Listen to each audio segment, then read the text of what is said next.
오늘 우리에게 주신 하나님 말씀은 요한복음 15장 18절에서 27절 말씀입니다. 세상이 너희를 미워하면 너희보다 먼저 나를 미워한 줄을 알라. 너희가 세상에 속하였으면 세상이 자기 것을 사랑할 것이나 너희는 세상에 속한 자가 아니요 도리어 내가 너희를 세상에서 택하였기 때문에 세상이 너희를 미워하느니라. 내가 너희에게 종이 주인보다 더 크지 못하다 한 말을 기억하라. 사람들이 나를 박해하였은즉 너희도 박해할 것이요 내 말을 지켰은즉 너희 말도 지킬 것이라.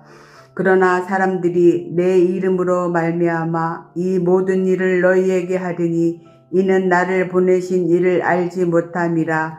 내가 와서 그들에게 말하지 아니하였더라면 죄가 없었으려니와 지금은 그 죄를 핑계할 수가 없느니라. 나를 미워하는 자는 또 내 아버지를 미워하느니라. 내가 아무도 못한 일을 그들 중에서 하지 아니하였더라면 그들에게 죄가 없었으려니와 지금은 그들이 나와 내 아버지를 보았고 또 미워하였도다. 그러나 이는 그들의 율법에 기록된 바 그들이 이유 없이 나를 미워하였다 한 말을 응하게 하려 함이라. 내가 아버지께로부터 너희에게 보낼 보혜사 곧 아버지께로부터 나오시는 진리의 성령이 오실 때 그가 나를 증언하실 것이요 너희도 처음부터 나와 함께 있으므로 증언하느니라. 아멘. 신앙의 여정에서 우리가 언제 믿음과 소망, 생명을 확인할 수 있을까요? 역설적으로 의심과 회의의 자리에서 뿌리 깊은 믿음이 드러나고 절망과 낙심의 순간 가장 높은 소망을 확인합니다. 또한 죽음의 자리에서 죽음조차 어떻게 할 수 없는 생명이 찬란하게 나타납니다. 기이한 역설인데 예수님께서 요한복음 15장 18절에서 27절을 통해 우리에게 말씀하신 바입니다. 17절까지 예수님은 온 힘을 다해 사랑을 말씀하셨습니다. 그래서 직전 본문인 17절에서 내가 이것을 너희에게 명함은 너희로 서로 사랑하게 하려 함이라고 가르침을 정리하셨습니다. 그런데 오늘 성찰한 18절에서 27절은 사랑과 대척점에 있는 미움을 반복적으로 언급합니다. 18절, 19절, 23절, 24절, 25절에 반복적으로 미움이 등장합니다. 사랑에 대한 가르침 이후 갑자기 미움에 대한 내용이 길게 등장한 것이 어색하실 수도 있지만 앞서 생각했던 신앙의 역설을 살펴보면 지극히 당연한 구조입니다. 본문의 미움은 우리가 사랑을 고백하고 살아가야 할 배경이기 때문입니다. 우리는 미움의 한가운데서 사랑으로 부르심을 받았습니다. 이제 본문에서 간략하게 세 가지를 성찰하겠습니다. 첫째, 18절에서 21절을 통해 미움과 불신앙의 본질을 확인하겠습니다. 둘째, 22절에서 25절을 통해 미워하는 자들의 결말을 살피겠습니다. 마지막으로 26절과 27절에서 미움의 시대에서 우리를 향한 부르심이 무엇인지 확인하겠습니다. 첫째, 미움과 불신앙의 본질은 하나님에 대한 무지입니다. 현대인의 큰 착각 가운데 하나는 무신론이 대단히 합리적이라는 생각입니다. 하지만 신이 없다라는 주장은 증명 가능한 명제가 아닙니다. 그 자체가 하나의 전제이자 신념입니다. 그러니 그리스도인들은 비합리적이고 무신론자들은 이성적이라는 주장은 합당하지 않습니다.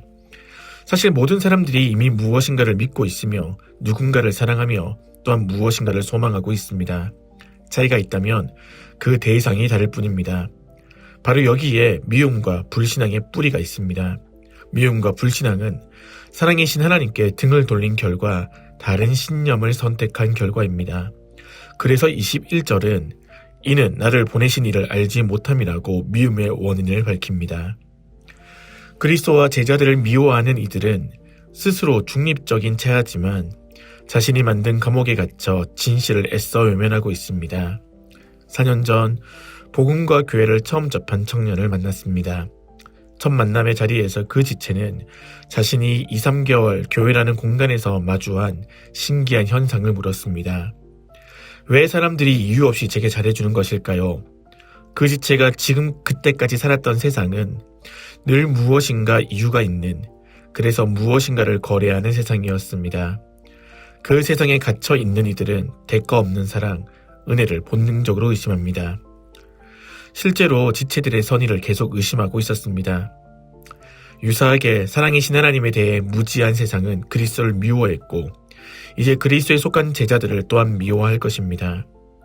그러므로 사랑으로 걸어가다가 미움을 맞이할 때 너무 당황하지 마십시오. 사랑이 낯선 세상은 본능적으로 미움의 이빨을 드러냅니다. 둘째, 미워하는 자들의 역설적인 결말입니다. 미움을 따라 살아가는 이들은 두 가지 방식으로 그들의 한계를 맞이할 것입니다. 우선 스스로 대단히 합리적이라고 생각했겠지만 참된 진리와 사랑이신 그리스도 앞에 그들의 무지가 적나라하게 드러납니다. 그리스도를 마주하기 전까지는 그들이 만든 작은 세상에 안주하며 살았습니다. 하지만 그리스도는 그들의 지혜와 상식으로는 설명할 수 없는 하나님의 지혜이자 더 깊고 넓은 세상입니다. 대가 없는 사랑, 이유 없는 긍휼이 그리스도를 통해 선명하게 드러났음에도 여전히 미움 안에 거하기를 결심합니다. 증거가 눈앞에 있음에도 그 증거를 거부했기에 자신의 무지를 스스로 폭로한 셈입니다. 그래서 22절의 말씀처럼 지금은 그 죄를 핑계할 수 없습니다. 더 기가 막힌 결말이 25절에 있습니다.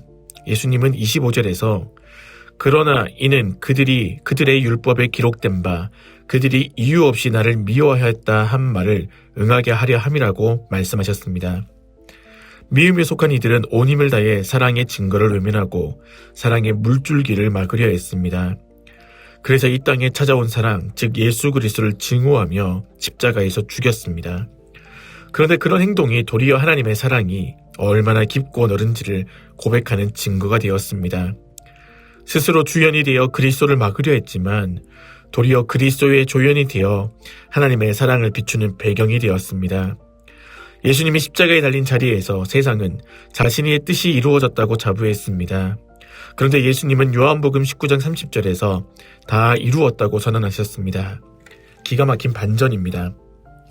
이처럼 미워하는 이들은 자신의 무지에 핑계할 수 없으며 그토록 막으려 했던 것을 도리어 섬기는 자가 될 것입니다.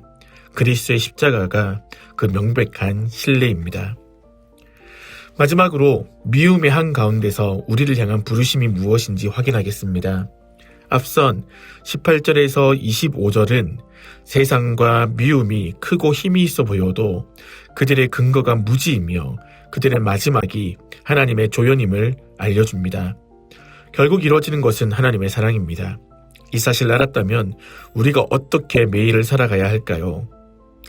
26절과 27절은 미움 앞에 주눅들지 말고 성부와 성자의 영이신 성령 안에서 사랑을 증언하고 또한 사랑으로 이어진 공동체 안에서 사랑을 살아가라고 명하십니다. 그 말씀처럼 성령은 지금 또 그리스도 안에 찬란하게 드러나는 하나님의 사랑을 우리에게 부어주십니다. 또한 지금 함께하는 동역자들은 이유가 없는 사랑이 아니면 어떻게 해명할 수 없는 사랑의 증거입니다. 이제 이 모든 일의 시종을 알았으니 미움의 한가운데서 사랑으로 걸어갈 수 있습니다. 작은 제 고백 하나로 말씀을 마무리합니다.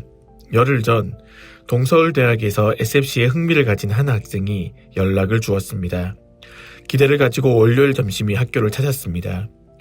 그런데 약속 15분 전까지만 해도 연락이 되던 학생이 약속 시간으로부터 바로 그 시간부터 연락이 되지 않았습니다. 처음에는 얼마나 속이 상하고 마음이 어려웠는지 모릅니다.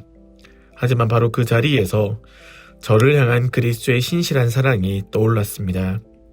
비록 1시간 정도 기다리다 다시 돌아갔지만 그날 제게 새겨진 것은 버림이 아니라 신실한 그리스도의 마음이었습니다. 그렇게 우리는 미움 한가운데서 사랑으로 시작한 여정을 사랑으로 계속 걸어갈 수 있습니다. 그런 하루가 되기를 주님의 이름으로 소망합니다.